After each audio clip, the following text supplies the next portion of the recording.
రజనీ గారు, మాకు 24 ఏళ్లలో ఇది ఏది కొత్త కాదండి. ఇప్పుడు మీరు చెప్పేది ఏదో అస్తిత్వానికే ముప్పు, టీఆర్ఎస్ ఉండదు, పోతుంది, మాయమైపోతుంది అని మాట్లాడే మాటలు మాకు కొత్త కాదు. 2001లో పార్టీ కేసీఆర్ గారు పెట్టినాడు, మకలో పుట్టింది పుబ్బలో పోతుంది అనే డైలాగు ఆ రోజు విన్నాం.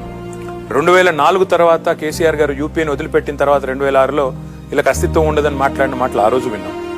8లో మేము ఉప ఎన్నికలకు పోతే 16 సీట్లకు గాను 7 గెలిస్తే వీళ్ళది అయిపోయింది, చాప్టర్ క్లోజ్ అన్నారు. 2009లో మేము 45 సీట్లు పోటీ చేసి 10 సీట్లే గెలిస్తే ఆ రోజు చాప్టర్ క్లోజ్ అన్నారు. ఇట్లా మాట్లాడే వాళ్ళు మాట్లాడుతూనే ఉన్నారు. ఆ రోజు నుంచి ఈ రోజు వరకు చూసుకుంటే 15 నెలల్లో ఉద్యమ పార్టీగా సక్సెస్ అయ్యాం, తెలంగాణ తెచ్చాం. ప్రభుత్వంగా సక్సెస్ అయ్యాం, 2 సార్లు గవర్నమెంట్ లోకి వచ్చాం. Remember, KCR is the longest serving chief minister in Telugu states. Entire 56 ఏళ్లలో longest serving chief minister continuous గా కేసీఆర్ గారు.